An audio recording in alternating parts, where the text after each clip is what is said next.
जय श्री कृष्णा। राधे राधे। स्वागत है आपका हमारे चैनल पार्वती पनमूली में। आज हम सुनेंगे आमल की या रंग भरी एकादशी की बेहद पुण्य फलदायी व्रत कथा। इस बार 2025 में आमल की एकादशी का व्रत 10 मार्च दिन सोमवार को रखा जाएगा। इस दिन भगवान विष्णु और आंवले के पेड़ की पूजा की जाती है।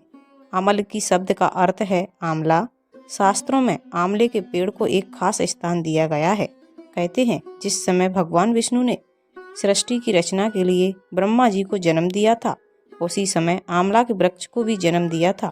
इसलिए इस पेड़ में भगवान का वास माना जाता है। हर साल आमल की एकादशी के दिन आंवले के पेड़ की विधि विधान से पूजा की जाती है। पद्म पुराण के अनुसार आमल की एकादशी का व्रत रखने से सैकड़ों तीर्थ दर्शन के समान पुण्य प्राप्त होता है। ये व्रत करने से व्यक्ति को मोक्ष की प्राप्ति होती है। जो लोग आमल की एकादशी का व्रत नहीं करते, उन्हें इस दिन भगवान विष्णु को आंवला तो जरूर ही अर्पित करना चाहिए, साथ ही आंवले का सेवन भी करना चाहिए। आप सभी भक्तजनों को आमल की एकादशी और रंग भरी एकादशी की हार्दिक शुभकामनाएं। भगवान विष्णु की जयकारा बोलिए। भगवान विष्णु की जय हो। माता लक्ष्मी की जय हो। भगवान श्री हरि विष्णु को मेरा कोटि कोटि प्रणाम। तो आइए सुनते हैं। एक बार युधिष्ठिर ने भगवान श्री कृष्ण से कहा, श्री कृष्ण, मुझे फाल्गुन मास के शुक्ल पक्ष की एकादशी का नाम और महात्म बताने की कृपा कीजिए। तब भगवान श्री कृष्ण बोले, महाभाग धर्मनंदन, फाल्गुन मास के शुक्ल पक्ष की एकादशी का नाम आमल की है। इसका पवित्र व्रत विष्णु लोक के प्राप्ति कराने वाला है। राजा मानधाता ने भी महात्मा वशिष्ठ जी से इस प्रकार प्रश्न पूछा था, जिसके जवाब में वशिष्ठ जी ने कहा था, महाभाग, भगवान विष्णु के थूकने पर उनके मुख से चंद्रमा के समान कांतिमान एक बिंदु प्रकट होकर पृथ्वी पर गिरा। उसी से आंवले का महान वृक्ष उत्पन्न हुआ, जो सभी वृक्षों का आदिभूत कहलाता है। उसी समय प्रजा की सृष्टि करने के लिए भगवान विष्णु ने ब्रह्मा जी को उत्पन्न किया और ब्रह्मा जी ने देवता, दानव, गंधर्व, यक्ष, राक्षस, नाग तथा निर्मल अंतःकरण करने वाले महर्षियों को जन्म दिया। उनमें से देवता और ऋषि उस स्थान पर आए जहाँ विष्णु प्रिय आमलक का वृक्ष था। महाभाग, उसे देखकर देवताओं को बड़ा विस्मय हुआ, क्योंकि उस वृक्ष के बारे में वे नहीं जानते थे। उन्हें इस प्रकार विस्मित देखकर आकाशवाणी हुई, महर्षियों, यह सर्वश्रेष्ठ आंवले का वृक्ष है, जो विष्णु जी को बहुत प्रिय है। उसके स्मरण मात्र से 100 गौदान के समान फल मिलता है। स्पर्श करने से इससे दुगना और फल भक्षण करने से तुगना पुण्य प्राप्त होता है। यह सब पापों को हराने वाला वैष्णव वृक्ष है। इसके मूल में विष्णु जी, उसके ऊपर ब्रह्मा, स्कंद में परमेश्वर भगवान रुद्र, शाखाओं में मुनि, टहनियों में देवता, पत्तों में वसु, फूलों में मरुदगण तथा फलों में समस्त प्रजाति वास करते हैं। आंवले का वृक्ष सर्वदेवमय है, इसलिए विष्णु भक्त पुरुषों के लिए यह परम पूज्य है। इसलिए सदा प्रयत्न पूर्वक आंवले का सेवन करना चाहिए। तब ऋषि बोले, आप कौन हैं? देवता हैं या कोई और? हमें ठीक ठीक बताइए। फिर दोबारा आकाशवाणी हुई, जो संपूर्ण भूतों के कर्ता और समस्त भुवनों के सृष्टा हैं, जिन्हें विद्वान पुरुष भी कठिनता से देख पाते हैं। मैं वही सनातन विष्णु हूँ, देव आदि देव। भगवान विष्णु का यह कथन सुनकर वे ऋषिगण भगवान की स्तुति करने लगे। इससे भगवान श्री हरि संतुष्ट हुए और बोले, मैं ऋषियों, तुम्हें कौन सा अभीष्ट वरदान दूं? ऋषि बोले, भगवान, यदि आप संतुष्ट हैं तो हम लोगों के हित के लिए कोई ऐसा व्रत बतलाइए जो स्वर्ग और मोक्ष रूपी फल प्रदान करने वाला हो। तब भगवान विष्णु जी बोले, मैं ऋषियों, फाल्गुन मास के शुक्ल पक्ष में यदि पुष्प नक्षत्र से युक्त एकादशी हो तो वह महान पुण्य देने वाली और बड़े बड़े पातकों का नाश करने वाली होती है। इस दिन आंवले के वृक्ष के पास जाकर वहाँ रात्रि में जागरण करना चाहिए।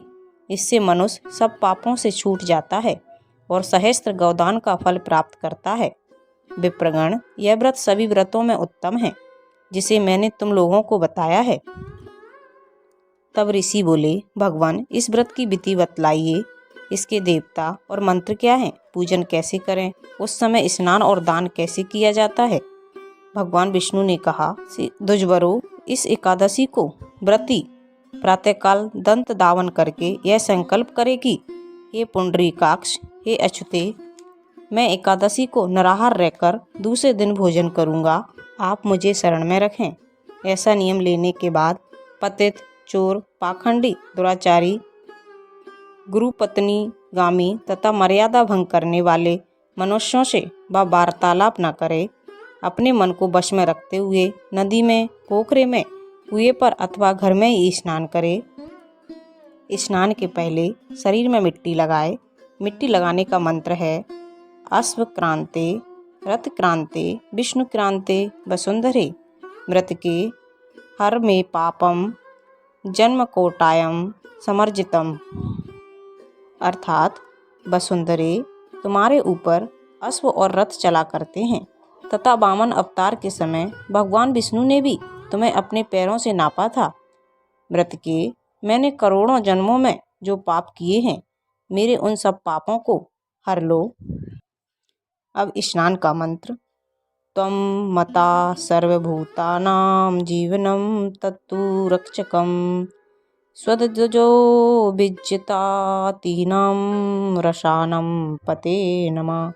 स्नातं सर्वतीर्थेषु हृदय प्रवेशणं च नदेषु देवखातेषु इदं स्नानं तुमेव भवेत्। जल की अष्टधात्री देवी माता, तुम संपूर्ण भूतों के लिए जीवन हो, वही जीवन जो स्वेदज और उद्विज जाति के जीवों का भी रक्षक है। तुम रसों की स्वामिनी हो, तुम्हें नमस्कार है। आज मैं संपूर्ण तीर्थों, कुंडों, झरनों, नदियों और देव संबंधी सरोवरों में स्नान कर चुका। मेरा यह स्नान उक्त सभी स्नानों का फल देने वाला हो। विद्वान पुरुष को चाहिए कि वह परशुराम जी की सोने की प्रतिमा बनवाए। प्रतिमा अपनी शक्ति और धन के अनुसार एक या आधे मासे की स्वर्णम की होनी चाहिए। स्नान के पश्चात घर आकर पूजा और हवन करें। इसके बाद सब प्रकार की सामग्री लेकर आंवले के वृक्ष के पास जाएं। वहां वृक्ष के चारों ओर की जमीन झाड़ बुहार कर लीप पोत कर शुद्ध करें। शुद्ध की हुई भूमि में मंत्र पाठ पूर्वक जल से भरे हुए नवीन कलश की स्थापना करें। कलश में पंचरत्न और दिव्य गंध आदि छोड़ दें। श्वेत चंदन से उसका लेपन करें। उसके कंठ में फूल की माला पहनाएं। सब प्रकार के धूप की सुगंध फैलाएं। जलते हुए दीपकों की श्रेणी सजाकर रखें। उसके पश्चात तात्पर्य यह है कि सब ओर से सुंदर और मनोहर दृश्य उपस्थित करें। पूजा के लिए नवीन छाता, जूता और वस्त्र भी मंगा कर रखें। कलश के ऊपर एक पात्र रखकर उसे श्रेष्ठ खीलों से भर दें। फिर उसके ऊपर परशुराम जी की मूर्ति स्थापित करें। मंत्रों के साथ पूजन करें। मंत्र इस प्रकार हैं, विशोकाय नमः कहकर उनके चरणों की, विश्वरूपिणे नमः दोनों घुटनों की, उग्राय नमः जांघों की, दामोदराय नमः कटिभाग की, पद्मनामाय नमः उदर की, श्री वस्त्र धारणे नमः वक्षस्थल, चक्रणे नमः बाएं बाँ की, कदने नमः दाहिने बाँ की, वैकुंठाय नमः कंठ की, यम मुखाय नमः मुख की, विशोकंधे नमः नासिका, वासुदेवाय नमः नेत्रों की, वामनाय नमः ललाट की, सर्वात्मने नमः संपूर्ण अंगों तथा मस्तक की पूजा करें। ये ही पूजा के मंत्र हैं। इसके बाद भक्ति युक्त चित्त से शुद्ध फल के द्वारा देव आदि देव परशुराम जी को अर्घ प्रदान करें। अर्घ देने का मंत्र इस प्रकार है, नमस्ते देव देवेश जामदग्नम नमोस्तुते ग्रहाणम अर्घम दत्तमामलक्कम युतम हरे। देवेश्वर जगद नंदन श्री विष्णु स्वरूप परशुराम जी, आपको नमस्कार है, नमस्कार है। आंवले के फल के साथ दिया हुआ मेरा यह अर्घ ग्रहण कीजिए। उसके बाद भक्ति युक्त चित्त से जागरण करें। नृत्य, संगीत, वाद, धार्मिक उपाख्यान तथा श्री विष्णु संबंधिनी कथा वार्ता आदि के द्वारा वह रात्रि व्यतीत करें। उसके बाद भगवान विष्णु के नाम लेकर आंवले वृक्ष की परिक्रमा 108 या 28 बार करें। फिर सुबह होने पर श्री हरि विष्णु जी की आरती करें। ब्राह्मण की पूजा करके वहाँ की सारी सामग्री उसे निवेदित कर दे दें। परशुराम जी का कलश, 2 वस्त्र, जूता आदि सभी वस्तुएं दान कर दें और यह भावना करके कि परशुराम जी के स्वरूप में भगवान विष्णु मुझ पर प्रसन्न हों। इसके पश्चात आंवले का स्पर्श करके उसकी प्रदक्षिणा करें और स्नान करने के बाद विधि पूर्वक ब्राह्मणों को भोजन कराएं। उसके बाद कुटुंबियों के साथ बैठकर स्वयं भी भोजन करें। संपूर्ण तीर्थों के सेवन से जो पुण्य प्राप्त होता है तथा सब प्रकार के दान देने से जो फल मिलता है, वह सब उपयुक्त विधि के पालन करने से सहज ही प्राप्त हो जाता है। समस्त यज्ञों की अपेक्षा भी अधिक फल मिलता है, इसमें तनक भी संदेह नहीं है। यह व्रत सब व्रतों में उत्तम है। वशिष्ठ जी कहते हैं, महाराज, इतना कहकर देवेश्वर भगवान विष्णु वहीं अंतर्ध्यान हो गए। उसके पश्चात उन समस्त महर्षियों ने उक्त व्रत का पूर्ण रूप से पालन किया। द्रवश्रेष्ठ, इस प्रकार तुम्हें भी इस व्रत का अनुष्ठान करना चाहिए। भगवान श्री कृष्ण कहते हैं, युधिष्ठिर, यह दुर्धर्ष व्रत मनुष्य को सब पापों से मुक्त करने वाला है। एक दूसरी कथा के अनुसार एक वैदिश नाम का नगर था, जिसमें ब्राह्मण, क्षत्रिय, वैश्य और शूद्र चारों वर्ण के लोग आनंद सहित रहते थे। उस नगर में सदैव भेद ध्वनि गूंजा करती थी तथा पापी, दुराचारी तथा नास्तिक उस नगर में कोई नहीं था। उस नगर में चैत्ररथ नाम का चंद्रवंशी राजा राज्य करता था। वह अत्यंत विद्वान तथा धर्मी था। उस नगर में कोई भी व्यक्ति गरीब व कंजूस नहीं था। सभी नगरवासी विष्णु भक्त थे और आबाल वृद्ध, स्त्री पुरुष एकादशी का व्रत किया करते थे। एक समय फाल्गुन मास के शुक्ल पक्ष की अमल की एकादशी आई। उस दिन राजा, प्रजा तथा बाल वृद्ध सबने हर्षपूर्वक व्रत किया। राजा अपनी प्रजा के साथ मंदिर में जाकर पूर्ण कुंभ स्थापित करके धूप, दीप, नैवेद्य, पंचरत्न आदि से आंवले का पूजन करने लगे और इस प्रकार स्तुति करने लगे, हे धात्री, तुम ब्रह्म स्वरूप हो। तुम ब्रह्मा जी द्वारा उत्पन्न हुए हो और समस्त पापों का नाश करने वाले हो। तुमको नमस्कार है। अब तुम मेरा अर्घ्य स्वीकार करो। तुम श्री रामचंद्र जी द्वारा सम्मानित हो।